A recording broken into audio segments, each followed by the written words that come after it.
Bonjour à tous, bienvenue sur le site boursetechnique.com.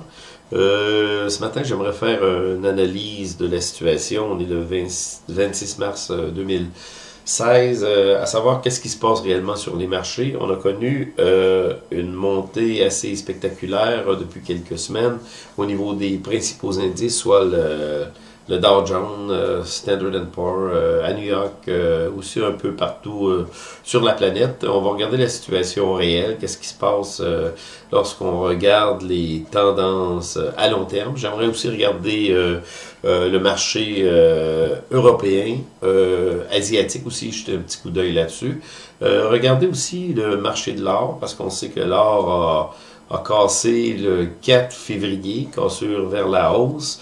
On a été agréablement surpris par cette cassure parce qu'on s'attendait, bien entendu, à une cassure, mais d'une manière aussi violente. Mais les dernières semaines, on a une correction et c'est ce que je crois qu'on appelle un pullback, donc un retour. Plusieurs sont rentrés dans le marché, autant au niveau de l'or elle-même, des minières orifères. Au niveau de l'argent, ça vient d'arriver, mais c'est d'une manière moins spectaculaire encore. On pourrait commencer à prendre des positions dans l'argent, ce que j'ai fait. Les minières, oui, ont rentré plus fort que l'argent lui-même. La cassure est moins évidente, cependant on peut dire que on est en territoire acheteur, on est dans le positif. Là, il faut demeurer, nos positions, il faut les demeurer à long terme sur l'or, l'argent. Les métaux précieux encore, j'ai pas analysé sur la platine. Tout, on semble aussi avoir une montée. Le cuivre, c'est pas encore confirmé. Il y a plusieurs matières naturelles, ressources naturelles où on a connu une montée assez spectaculaire, mais le retournement n'est pas encore confirmé d'une manière évidente. Si on regarde aussi les devises, le dollar américain est en position de faiblesse, a connu une très grande remontée depuis 2014-2013, mais là on est vraiment en position de faiblesse et on semble assister à un retournement, ce qui confirme aussi la remontée de l'or et les autres devises. Parce que, comme on a expliqué, les autres devises sont un peu le contraire. Lorsque le dollar américain monte, les autres devises descendent. C'est des devises qui sont plus détachées de la réalité américaine. On va aller voir aussi, pour terminer, certains titres de mines orifères qui pourraient être intéressants à acquérir. C'est ce que j'ai fait. Donc, on va débuter l'analyse immédiatement. On va aller premièrement voir nos indices principaux qui sont le Dow Jones industriel. Oui, la dernière remontée qu'on a connue depuis quelques semaines, ben ça se limite à ce qu'on voit ici sur le graphique. Est-ce qu'on est en position acheteur? Est-ce que le marché s'est reviré à la hausse, excusez? Non, on peut rien dire de ça. Si on regarde les indicateurs, oui, c'est vrai qu'on est très très près d'un changement de cap. Cependant, je regarde mon histogramme de MAC, qui est un indicateur que je suis beaucoup, qui me donne sur le long terme, là, une très très bonne aperçu de la situation. Il est encore dans le négatif. Au niveau du TRIX, c'est la même chose. La descente se poursuit. Au niveau du RSI, ma tendance n'a pas cassé rien. Et surtout ici, je regarde la situation. Ce qu'on a connu, c'est une euphorie oui, spectaculaire. On est allé chercher du cru ici on était à 15 500 points, on est rendu à 17 500 points, on est allé chercher 2000 points en très peu de temps. C'est ce qui arrive souvent dans des marchés en correction, des marchés où on a une très grande volatilité, mais qui nous permet pas de croire que la tendance a changé. On est toujours en tendance baissière, il faut être hors de marché, jusqu'à la preuve du contraire. Au niveau de Standard & Poor's, c'est la même chose, même situation, graphique semblable. Ici, on voit que les derniers jours, on a un petit pic ici, une chandelle qui pourrait être peut-être le sommet où on a encore un petit peu de jus, on peut aller un petit peu plus loin, mais ça pourrait être le sommet de la tendance qui est, si on regarde à long terme sur des graphiques mensuels, qui est baissière. C'est un début de tendance baissière. Rapidement, on va aller voir le USD, c'est-à-dire le dollar américain. Oui, on a eu une annonce que la Fed gardait ses taux d'intérêt inchangés la dernière fois, même si on avait promis une remontée des taux.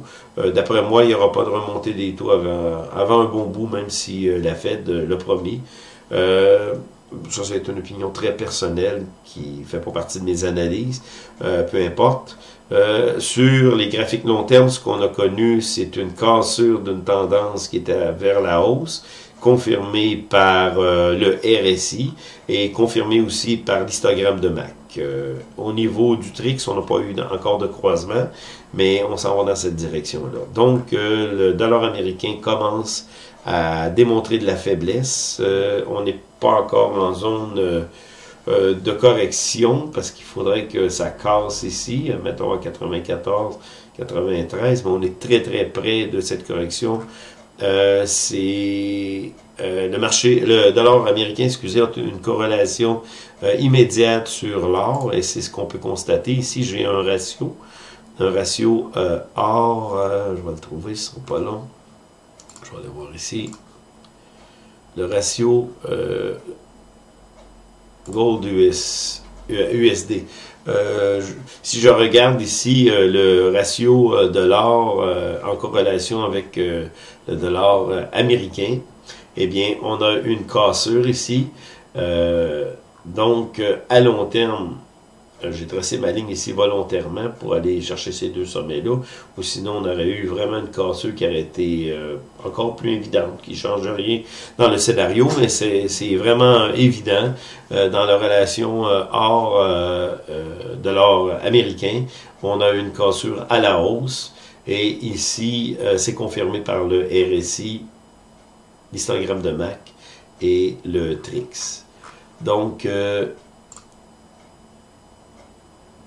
la montée, la descente plutôt du dollar américain en corrélation avec le dollar, avec l'or, va vraiment nous donner une indication sur la montée évidente de l'or dans les prochains mois. Ici, je vous avais parlé du dollar canadien. On a eu une cassure à la hausse. Cependant, là, une bonne correction les derniers jours, excusez, vers le bas, mais c'est rien d'inquiétant. Ici, on voit vraiment qu'à long terme, j'ai tracé la ligne de tendance sur le RSI. On est en territoire positif, mais là, comme ça fait rien que débuter. Le dollar canadien fait rien que débuter sa montée. Est-ce qu'on va retrouver une parité comme on a trouvé? Je ne sais pas. Cependant, lorsqu'on regarde 2011, 2012 surtout, lorsque la descente s'est amorcée, eh bien ici, on se trouve à avoir une indication au niveau de l'histogramme de MAC qui était déjà en territoire négatif. Donc, tout ce territoire négatif-là, ça correspond à la descente ici, et on est très près du l'histogramme de MAC qui va changer de direction. C'est pas encore fait, donc il n'y a rien qui presse. Ici, le dollar canadien pourrait jouer ici quelques mois pour creuser, pour que le creux soit évident au niveau visuel dans nos graphiques à long terme, mais ça regarde vraiment pour un changement de tendance. On va aller voir le marché européen, on va aller voir le CAC. Au niveau de l'indice, excusez, l'indice de France, le CAC, on voit très bien sur le graphique à long terme que la tendance, les dernières semaines qui avaient été comme un peu euphoriques aussi sur le CAC, ont perdu des plumes et on retourne en tendance baissière. Au niveau du RSI, là c'est la même chose, histogramme de MAC et le TRIX. Au niveau du DAX allemand, un peu moins évident. Cependant, on a quand même, oui, cette grande course qui s'est terminée les derniers jours et qui a rien en somme d'impressionnant quand on regarde le graphique à long terme. Donc on continue la descente là aussi. On pourrait terminer avec le FTSE au niveau européen. Au niveau européen, le FTSE a la même configuration, continue la baisse. Il n'y a rien qui a changé, même si on a connu une petite hausse ici dernièrement.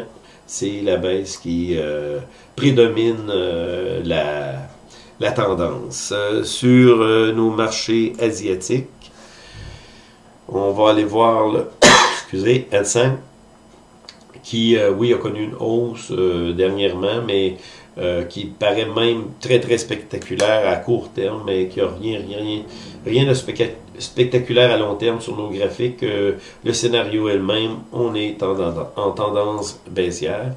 Le Nikkei, c'est la même chose. Cependant, la hausse a été assez grande. On est passé de 16 000 points en très très peu de temps, mais sur la figure du graphique à long terme, il n'y a absolument rien qui nous permet de croire que la tendance a changé. Pour terminer, j'irai voir l'indice MS World que je suis, qui nous donne aussi une indication sur les marchés mondiaux. Qu'est-ce qui est arrivé le dernier mois encore, le mois qui se termine très bientôt, mois de mars. Rien de spectaculaire. On a eu une petite hausse, une hausse qui paraissait très très très importante, mais dans les faits n'est absolument rien. On poursuit une tendance baissière. Tous nos indicateurs nous confirment que la tendance s'en va vers le bas encore. Je voudrais aller voir aussi, bien entendu, l'or, qui est le marché. Peut-être, avant d'aller voir l'or, on irait voir le Nasdaq, que je ne vous ai pas montré, qui donne une configuration. Nasdaq, souvent, donne des soubresauts assez importants. On est parti de 4200 points le creux jusqu'à 4800 points. Mais ici, on voit que la tendance haussière s'essouffle. Est-ce que la tendance va continuer? En tout cas, nos indicateurs ne nous indiquent pas du tout que la tendance aille vers le haut, aurait une prédominance haussière. Pour l'instant, il n'y a rien qui nous confirme ça. Au contraire, la correction haussière qu'on a connue des derniers temps dans la tendance baissière semble s'essouffler. On va aller voir l'or rapidement. L'or qui a cassé, on sait, en début de février et qui maintenant est en correction, pullback on appelle. Donc c'est un retour. Beaucoup de gens sont rentrés dans le marché de l'or. On le voit par même les 3 derniers mois qui sont janvier, février, mars. Vraiment une casseuse sur les tendances du volume. Sur le RSI, l'histogramme de MAC est en territoire positif et le TRIX commence sa course. On est simplement au début de la course de l'or et du silver aussi, de l'argent. C'est vraiment un début. On pourrait connaître, je m'avance pas parce qu'on suit la tendance, on va voir ce qui va arriver, mais on pourrait connaître une montée assez spectaculaire dans les prochains mois au niveau de l'or. C'est ce qu'on suit. Au niveau de l'argent, comme je vous avais écrit dans mon dernier article, on vient de connaître une cassure qui est moins évidente que celle de l'or. Vraiment, vraiment moins. Cependant, c'est vraiment une cassure. Si on regarde ici le grand compte que j'ai tracé, sur le RSI, c'est moins évident. On est en zone positive au niveau de l'histogramme de MAC et au niveau du TRIX, mais on regarde que c'est aplati, c'est pas encore parti. Donc, on n'est pas pressé pour entrer dans l'argent, même si plusieurs spéculateurs nous disent de nous dépêcher. Mais il faut être prêt. Moi, j'ai commencé à prendre des positions dans l'argent. Il n'y a rien qui m'inquiète parce que c'est les mines d'or et d'argent. Et quand on voit le métal principal, entre autres l'or, ou l'argent, eh bien, les minières, eux autres, doivent répondre à la demande. Et là, en ce moment, on est en pénurie d'or et d'argent physique sur la planète. Donc, c'est évident avec une montée des prix de l'or, parce qu'il y a une grosse demande, à cause du fait qu'il y a plusieurs pays qui comme le Japon dernièrement qui a annoncé qu'il s'en allait avec des taux d'intérêt négatifs. Donc, au niveau des États-Unis, on a dit qu'on restait le statu quo et je suis convaincu qu'on n'ira pas dans les taux d'intérêt positifs comme on avait annoncé. La tendance est plutôt dans plusieurs pays de s'en aller vers le taux d'intérêt négatif parce qu'on croit qu'on peut imprimer de l'argent impunément sans se soucier de l'avenir. C'est ce qu'on est en train de vivre dans plusieurs pays. Donc, plusieurs personnes, les institutions s'en vont dans la valeur refuge qui est l'or, même si on a caractérisé, Warren Buffett a appelé l'or une vieillerie, c'est dans mes mots que je le dis, là, quelque chose qui a plus de valeur, mais dans l'esprit des gens, c'est pas ce qui arrive dans des... L'or va toujours rester une valeur refuge, une valeur de soutien de l'économie, même si on ne veut pas l'admettre, et c'est ce qu'on va peut-être vivre encore dans les prochains mois. Donc, je veux aussi attirer votre attention sur ces deux titres qu'on peut acheter, qui sont GDX et GDXJ, qui sont des market vecteurs gold miner. C'est des représentations des minières d'or et en achetant ces titres-là, on se trouve embarqué dans le marché de l'or, des minières. Et comme je vous dis, la demande pour l'or avec le temps, avec le temps des prochains mois, ce qu'on va vivre, ça va être ça devrait être vraiment euphorique à cause du fait que le prix lui-même avance. Et il faut noter que les minières, ceux qui extraient l'or ou la transforment en or physique en prenant de minerais d'or, ont pas encore connu leur pleine montée face à la montée dernière de l'or. Donc, on devrait s'attendre à voir les minières d'or bondir les prochains mois. Et ici, si je regarde bien que le GDX, qui représente les minières, on voit que le volume est vraiment impressionnant dans ce qui s'est passé les dernières semaines, et avec une cassure aussi. C'est vraiment ce qu'on a vécu. J'ai tracé une longue tendance sur le RSI. L'histogramme de MAC est en territoire positif. Ici, le TRIX, lui, commence un départ. Donc, avec un grand volume de même qui est rentré, on peut embarquer dans le marché, mais il faut préciser qu'on est très long dans le marché. C'est pas un investissement qui est à court terme, c'est un investissement à long terme, et même, je dirais, à très long terme. Donc, on est embarqué dans le marché à cause du volume très, très, très impressionnant, même si on est en correction depuis une couple de jours, de semaines. On poursuit, on est embarqué et puis on va poursuivre des achats. C'est la même chose pour GDXJ, qui se trouve à être sensiblement le même tableau, où on a une cassure du RSI. On est en territoire positif au niveau de l'histogramme de MAC et le TRIX, pareil.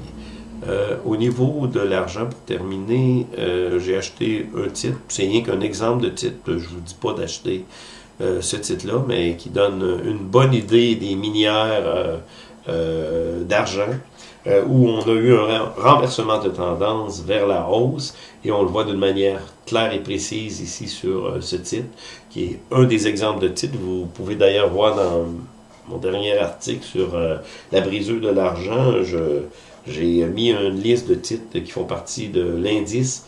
Donc ici, avec un très fort volume, on a cassé une tendance baissière qui perdurait depuis le sommet de 2011-2012. Et là, on est vraiment en territoire. On débute une montée. On voit très bien ici, j'ai tracé ma ligne de tendance sur le RSI qui était à la baisse, et on a changé de direction. Donc, on s'en va à la hausse pour du long terme au niveau de l'or et de l'argent. Donc, là-dessus, je voudrais vous souhaiter une bonne semaine. C'était Jean-Claude Larochelle pour boursetechnique.com. Merci.